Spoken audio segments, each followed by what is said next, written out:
샬롬. 오늘 사순절 특별예배에 참석하신 모든 분들, 또 가정에서 유튜브로 비대면 예배를 드리는 모든 분들께 하나님의 은혜와 특별하신 사랑이 넘치시기를 바랍니다. 저는 옥스나드 교회를 섬기는 남재헌 목사입니다. 여러분들 LA 지역은 잘 알아도 옥스나드 지역은 잘 모를 텐데요.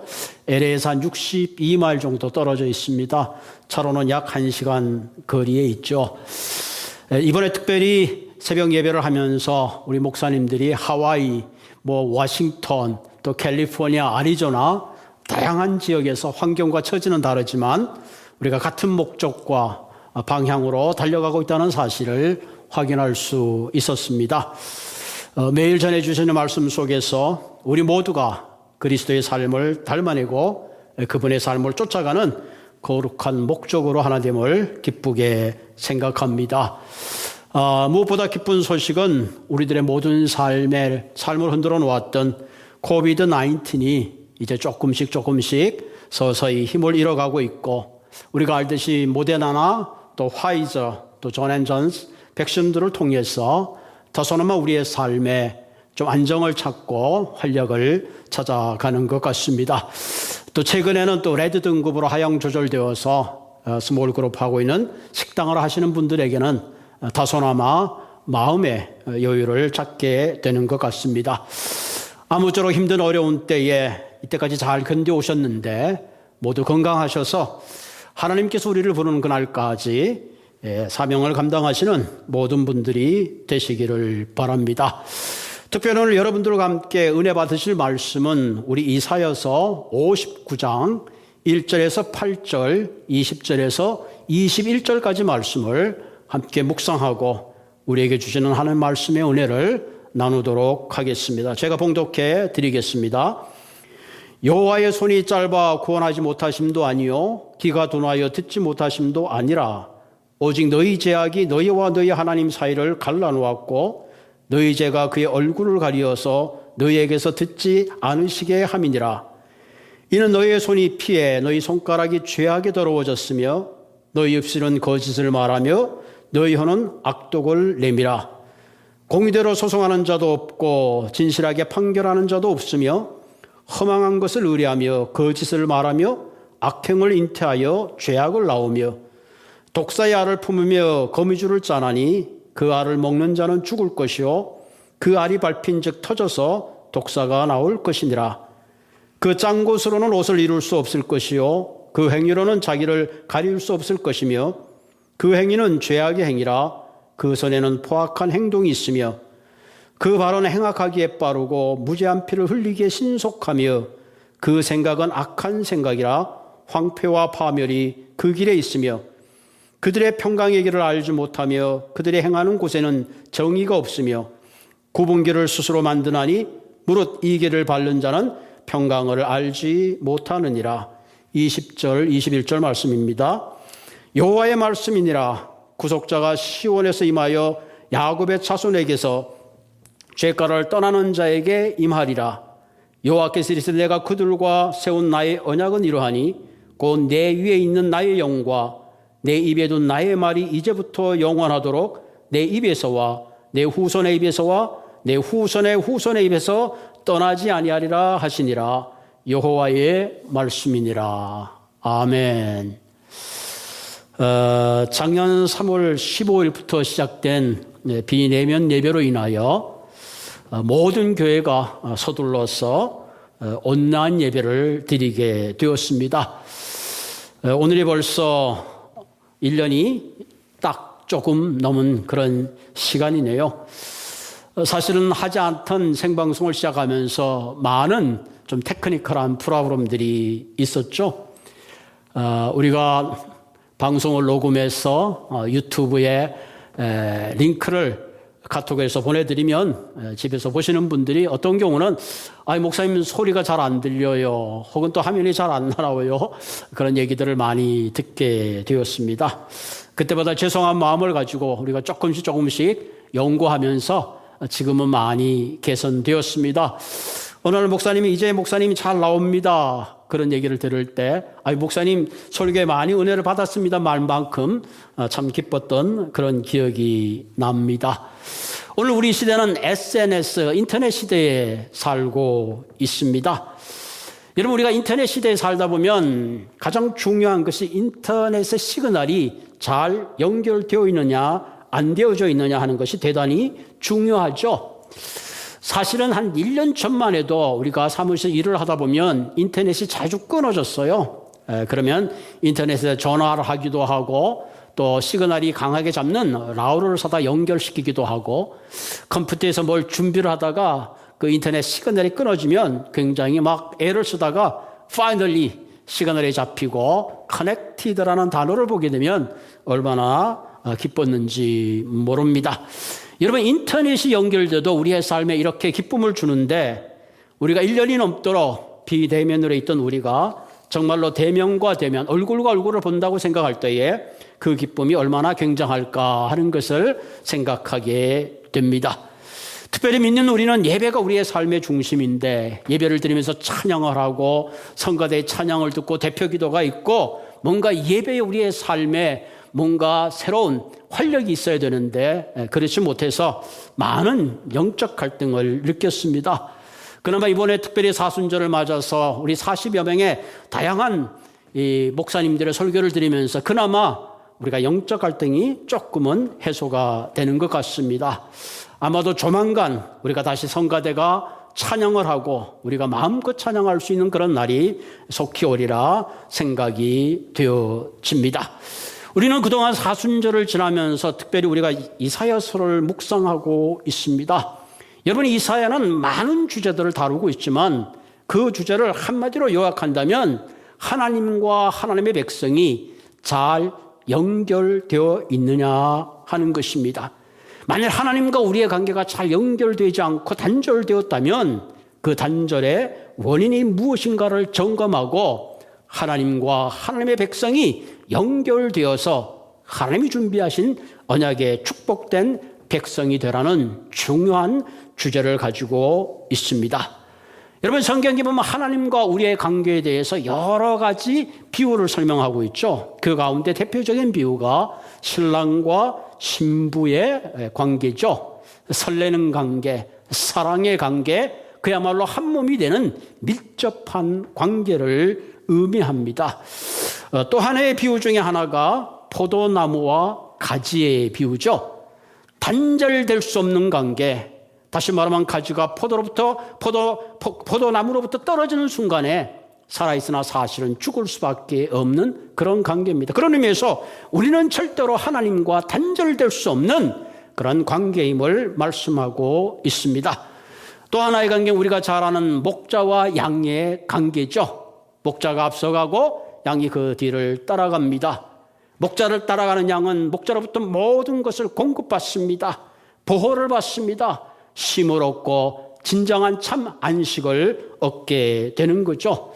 그런 의미에서 우리의 인생이 하나님과 연결되어 있을 때는 우리의 삶에 놀랍고 부유한 행복을 누리지만 하나님과 단절되는 그 순간부터 우리 인생은 말할 수 없는 절망 가운데 죽음과 진비 없는 그런 인생을 살 수밖에 없는 것입니다. 그런 의미에서 우리는 하나님과 바른 연결만이 우리의 삶을 진정 행복한 삶으로 이끄는 중요한 요인이 되는 것입니다. 요즘 많은 사람들의 필수 종목 중에 하나가 핸드폰이죠. 아마 요즘 핸드폰 없이 사는 사람은 아마도 없을 것입니다. 우리는 이 핸드폰을 통해서 다양한 정보를 주고받습니다. 카톡을 하기도 하고 문자 메시지를 보내기도 하고 또 이메일을 주고받습니다. 요즘 젊은 사람들이 이 카톡이나 이메일 보내는 속도들이 얼마나 빠른지 모릅니다. 사랑하는 여인들끼리 데이트할 때도 지금 자기 어디 있어? 카톡. 지금 출발하고 있어? 카톡. 언제 와? 지금가 오면 또 카톡해. 카톡. 한순간도 어떻게 보면 24시간 연결되어 있는 것 같습니다. 그럼에도 불구하고 많은 사람들이 사실은 더 고독하고 더 외로운 삶을 현대인들은 살아가고 있습니다. 그 이유가 무엇일까요? 진짜로 연결되어야 될 하나님과 바로 연결되어 있지 않았기 때문에 그런 것입니다. 하나님은 저와 여러분들을 관계성의 존재로 창조하셨습니다. 창세기 보면 생육하고 번성하고 충만한 복을 누리라고 그렇게 선포하셨습니다. 그래서 하나님과 내가 연결되고 사람과 사람이 연결되고 우리와 또한 자연이 연결될 때에 하나님이 말씀하신 진정한 생육하고 번성하고 충만의 복을 누릴 수가 있습니다. 그런데 불행하게도 우리는 이런 복을 누리지 못하고 있습니다. 그 이유는 뭘까요? 하나님과 우리가 단절되었기 때문에 저주와 사망과 불행의 삶을 향하여 달려가고 있는 우리의 모습을 보게 되는 것입니다. 그렇기 때문에 오늘 이사야 선지자는 이와 같이 불행과 절망과 사망을 달려가고 있는 그 원인이 무엇인가? 하나님과 단절됐는데 하나님과 우리를 단절되게 하는 가장 중요한 것이 무엇인가? 오늘 이사야 선지자는 그것을 바로 죄라고 말하고 있습니다. 죄는 하나님에 대한 불순종입니다. 죄는 하나님과 등지는 것이요, 죄는 하나님을 배반하는 것입니다. 죄는 우상을 섬기는 것이요, 죄는 나는 하나님과 상관없이 내 스스로가 주인됨을 선언하는 것이 죄인 것입니다. 그렇기 때문에 죄는 한마디로 하나님과 단절된 인간의 모습이고 그 인간의 모습을 성경은 죄인이라고 말하고 있습니다. 그래서 로마서 23장 6장 23절에 보면 죄의 싹은 사망이라고 했습니다. 그렇기 때문에 우리는 이 죄의 문제를 해결하지 않고는 하나님과 바른 연결이 불가능합니다. 죄의 문제를 해결하지 않고는 우리의 구원도 우리의 어떤 요구도 간청도 하나님은 응답하실 수가 없습니다.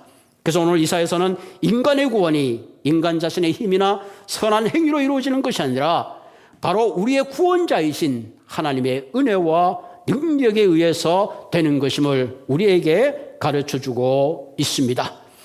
특별히 우리가 알듯이 이사야 선지자가 활동한 시기는 유다 백성들에게는 참으로 힘든 시기를 지나고 있었습니다. 시리아와 북이스라엘의 동맹을 해서 유다를 침공하는 사건이 있었고요. 심지어는 히스기야 왕 때에 아시리아의 산헤립이 예루살렘을 포위하고 공격했습니다. 한마디로 민족의 운명이 바람 앞에 촛불이 되었습니다. 이런 위기 가운데 이사야 선지자는 너희들이 하나님을 의지하고 그분에게 나오라고 외쳤지만 그들은 그 이사야의 경고를 무시했습니다. 마치 고집된 당나귀처럼 그들이 처한 그 어려움을 외교적이고 정치적으로 풀어나가려고 애를 썼습니다. 이런 가운데 정의와 공의는 무너지고 경건의 능력은 사라지고 율법의 껍데기만 붙잡고 있었습니다. 이런 환경 속에 유다 백성은 하나님을 향하여 이 모든 원인을 하나님 앞에 불평과 원망으로 쏟아놓습니다. 하나님, 우리 민족에게 왜 이런 시련을 주시는 것입니까? 하나님, 우리를 정령 고아처럼 내버려 두시는 겁니까? 하나님, 언제까지 우리의 고통을 그냥 지켜보고만 계실 것입니까? 왜 하나님, 우리는 금식하고 이처럼 애를 쓰는데 왜 우리의 기도에 속히 응답하지 않습니까? 이때 하나님께서 유다 백성에게 이사야를 통해서 대답하신 말씀이 오늘 이사야서에 있는 1절, 2절, 3절의 말씀입니다. 하나님이 이렇게 대답하십니다. 내가 손이 짧아서 너희를 구원하지 못하는 것이 아니다. 내가 귀가 둔하여 너의 기도 소리를 듣지 못하는 것이 아니다. 그리고 그 이유에 대해서 2절에 분명히 말하고 있습니다. 너희 죄악이 너와 나의 사이를 갈라놓았고 너의 손의 피가 너의 손가락의 죄악이 너의 입술의 거짓말과 너의 악독이 너와 나를 갈라놓았다고 말씀하십니다. 한마디로 하나님은 너희가 구원을 얻고 너희의 기도가 응답되기 위해서는 먼저 너와 나의 사이를 갈라놓은 죄의 문제를 해결하라는 것입니다. 이사야의 책망을 듣는 이스라엘 백성들은 이제 영적 눈을 떠서 실로 자신의 허물을 보기 시작했습니다. 자신의 죄와 악과 허물을 보기 시작했습니다. 이스라엘 백성은 정령 하나님을 거역했고 하나님을 배반했으며 정의와 공의는 바닥에 떨어졌고 마치 그들의 모습은 눈먼 사람처럼 벽에 붙어서 손을 더듬으면서 길을 가는 그런 사람들처럼 여겨졌습니다. 오늘 본문에 보면 겉보기에는 건강한 사람처럼 보였으나 이미 죽은 사람과 같았습니다. 이런 자신의 절망된 처지의 모습을 바라보는 순간에 유다의 모든 백성들은 곰처럼 부르짖고 비둘기처럼 구슬프게 울었지만 그들의 허물만 고발할 뿐 아무런 구원의 빛이 보이지 않았던 것입니다. 이런 이스라엘 백성들이 과연 그들의 죄를 스스로 해결하고 구원할 수 있을까요? 여러분, 인간은 인간의 죄의 무게를 절대로 감당할 수 없습니다. 혹자는 인간은 자신의 죄를 책임져야 한다고 하지만 결국은 그 죄의 책임의 끝자락은 심판과 저주밖에 없는 것입니다. 여러분, 눈먼 사람이 벽을 짚고 간다고 하지만 결국은 대낮에도 넘어지고 마는 것입니다. 그렇기 때문에 인간의 죄를 해결하기 위해서는 인간의 능력이나 지혜나 철학과 과학으로는 불가능합니다. 그렇기 때문에 하나님과 단절된 죄 문제를 해결하기 위해서는 더 차원 높은 하나님의 능력과 구원의 손길이 절대적으로 필요한 것입니다. 여러분, 비둘기가 사실 이렇게 슬피 우는 좀 구르륵구르륵 하는 모습이 얼마나 슬픈지 모릅니다. 이런 이스라엘의 절망된 모습을 본 하나님은 오늘 본문 16절에 보면 그 모습을 보고 하나님은 기가 막혔습니다. 오늘 본문엔 중재자가 없음을 보고 하나님이 기가 막혔습니다. 그래서 하나님이 손수 그분이 팔을 걷어붙이시고 구원하시기로 작정하신 것입니다. 이것이 바로 온 인류를 향하신 예수 그리스도의 십자가의 사건이요, 우리를 향하신 하나님의 구원의 손길인 것입니다. 여러분, 물에 빠진 사람은 절대로 자기 힘으로 나올 수가 없습니다. 누군가가 물 밖에서 건져 주어야 하는 것입니다. 우리의 구원은 하나님의 구원의 손길이 우리를 죄와 사막으로부터 건져 올려 주어야 하는 것입니다. 그래서 기독교의 본질의 진리는 바로 그리스도의 십자가에 있습니다. 바로 이 그리스도의 십자가가 단절되었던 하나님과 우리를 연결되어주는 생명줄이 되는 것입니다. 다음 주 3월 28일이 종료주일입니다. 고난주일이 시작되죠. 그리고 4월 4일이 부활주일입니다. 우리가 사순절 특별 새벽기도를 통해서 다시 한번 우리가 확인하고 점검해야 될 중요한 내용은 내가 하나님과 바로 연결되어 있는가 하는 것입니다. 그리고 그 연결은 내가 하는 것이 아니고 하나님이 이미 준비해 놓으신 십자가를 믿고 영접할 때에 우리의 단절된 관계가 회복되는 것입니다. 여러분, 요한복음 1장 12절 영접하는 자 곧 그 이름을 믿는 자들에게는 하나님의 자녀가 되는 권세를 주셨나니, 얼마나 귀한 말씀인지 모릅니다. 다시 말해 십자가를 믿는 그들에게는 하나님의 자녀가 되는 놀라운 권세를 허락하신다는 사실입니다. 우리가 그리스도의 십자가를 영접하고 믿을 때에 단절되었던 우리의 생명이 그리스도의 영원한 생명과 연결되는 것입니다. 여러분, 고린도전서 1장 18절에 보면 십자가의 도가 멸망하는 자에게는 미련한 것이요 우리에게는 하나님의 능력이 됨이라. 세상의 죄로 봤을 때는 십자가의 도가 멸망하는 것 같지만은, 그러나 하나님의 죄로 볼 때에 그 하나님의 사랑을 깨달을 수 있고 죄와 절망 가운데 있는 우리를 위하여 준비하신 능력의 십자가인 것을 우리는 알게 되는 것입니다. 하나님이 준비해 온 십자가를 믿고 의지할 때에 우리는 영원한 생명을 얻게 되는 것입니다. 요한복음 5장 24절에 보면 내 말을 듣고 나 보내시를 믿는 자는 영생을 얻었고 심판에 이르지 아니하느니 사망에서 생명으로 옮겼다 그랬습니다. 여러분, 심판에 이르지 않는 말은 뭐예요? 히브리서 9장 27절에 보면 한 번 죽는 것은 사람에게 정하신 것이요 그 후에는 심판이 있다 그랬습니다. 인생은 죽음으로 끝나는 것이나 심판과 맞닥뜨리게 되는 것입니다. 그러나 내가 그리스도의 말을 믿고 십자가를 믿고 영접하는 그 순간에 우리는 심판에 이르지 아니하는 것이 아니라 이미 사망에서 생명으로 옮기는 놀라운 축복된 존재가 되는 것입니다. 사랑하는 성도 여러분, 특별히 사순절을 지나면서 내가 어디서 어떻게 하나님의 관계가 멀어졌는가를 점검해야 될 줄로 믿습니다. 만일 아직도 하나님과 나의 관계가 단절되어 있는 분이 있다면 오늘 이 십자가를 영접하시고 믿으시기 바랍니다. 하나님과 바른 연결이 없이 인생은 결코 자신의 죄의 문제를 풀 길이 없습니다. 우리가 하나님과 바른 관계 속에 들어가지 않으면 살아있으나 실상은 죽은 존재라는 것입니다.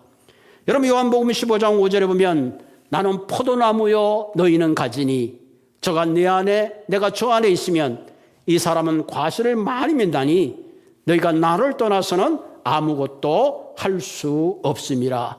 너희가 나를 떠나서는 아무것도 할 수 없느니라. 반대로 우리 인생이 그리스도와 연결되어 있으면 많은 열매를 맺고 많은 부유한 축복 가운데 들어갈 수 있다는 사실입니다. 저희 사택에 여러 종류의 과일 나무들이 있습니다. 오렌지 나무도 있고요. 또 사과나무도 있고 대추나무도 있고 또 한쪽에는 아보카도 나무도 있고 포도나무도 있습니다. 작년에 좀 큰 비바람이 많이 불었습니다. 그런데요, 이 아무리 잔 가지라도 나무에 연결되어 있으면 모진 비바람을 견디더라고요. 최근에 보니까 이 복숭아꽃이 이쁘게 피어 있었습니다. 여러분, 우리 그리스도의 삶도 동일한 것입니다. 때로는 생각지 않는 질병이 찾아올 때가 있습니다. 경제적인 어려움을 겪을 때도 있어요. 또는 가정의 어려움이 찾아올 때도 있습니다. 그렇지만 우리가 그리스도의 사랑과 은혜와 능력 가운데 연결되어 있으면 반드시 하나님으로부터 새로운 위로와 힘을 얻고 이 문제를 해결해 나갈 수가 있습니다. 문제는 우리가 항상 우리의 삶을 점검하고 매 순간 우리의 삶이 그리스도와 단절되지 않도록 영적으로 깨어 훈련해야 된다는 것입니다. 그런 의미에서 사랑하는 성도 여러분, 아침에 눈을 뜨면 제일 먼저 기도와 말씀으로 시작하십시오. 그리고 그 말씀이 내 삶에 힘이 되도록 성령님의 인도를 구하셔야 합니다. 내가 하나님과 연결되어 있으면 제일 먼저 내 자신이 압니다. 함께 살고 있는 부인이 알고 아이들이 알고 또 교회가 알고 이웃이 아는 것입니다. 그럼 우리가 이 땅을 살아가면서 진정 세상의 소금과 빛으로 살 수 있는 길은 하나님과 끊임없이 연결되어 있는 길밖에는 없습니다. 그와 같은 삶은 내 힘과 내 능력만으로는 부족합니다. 그래서 날마다 우리는 성령님의 인도하심과 그분의 능력 가운데 그분의 도움을 구하면서 살아야 하는 것입니다. 여러분, 갈라디아서 2장 20절을 말씀하면 내가 그리스도와 함께 십자가에 못 박혔나니 그런즉 이제는 내가 산 것이 아니요 오직 내 안에 그리스도께서 사신 것이라. 내가 육체 가운데 사는 것은 나를 사랑하사 나를 위하여 자기 자신을 버리신 하나님 아들을 믿는 믿음 안에서 사는 것이라 그랬습니다. 보통 우리가 예수님이 나를 위해서 돌아가셨다는 것을 고백하는 것은 대단히 감사한 고백입니다. 그러나 우리는 여기서 한 걸음 더 나가야 됩니다. 그리스도와 함께 십자가에 죽었음을 고백해야 합니다. 주님께서 십자가에 달려 돌아가실 때에 내 육신적인 욕망과 정력이 이미 십자가에 못 박혔음을 선언할 때에 이제는 내 안에 내가 사는 것이 아니라 내 안에 그리스도가 사는 것을 깨달을 수가 있습니다. 그래서 바울은 위대한 고백을 했죠. 나는 날마다 죽노라. 매일매일 죽지 않으면 금방 우리는 육신의 욕망과 정욕을 따라 살 수밖에 없는 그런 존재인 것입니다. 이제 4월 4일이 부활 주일입니다. 사랑하는 성도 여러분, 참 부활의 영광, 참 부활의 기쁨은 진정 죽은 사람에게 찾아오는 것입니다. 죽은 척한 사람은 진짜 부활의 영광을, 그 기쁨을 알 길이 없습니다. 그러므로 사랑하는 성도 여러분, 우리가 정녕 그리스도와 함께 십자가에 죽었음을 선언하고 진정 참 영광과 기쁨의 부활의 아침을 맞는 모든 분들이 되시기를 바랍니다. 무엇보다도 사순절 새벽 예배에 참석하신 모든 분들의 삶 속에 진정 성령의 능력이 함께 하셔서 하나님 나라를 이 땅에 이루어가는 귀한 삶의 소명을 향하여 달려가시는 저와 여러분들이 되기를 주님의 이름으로 부탁을 드립니다.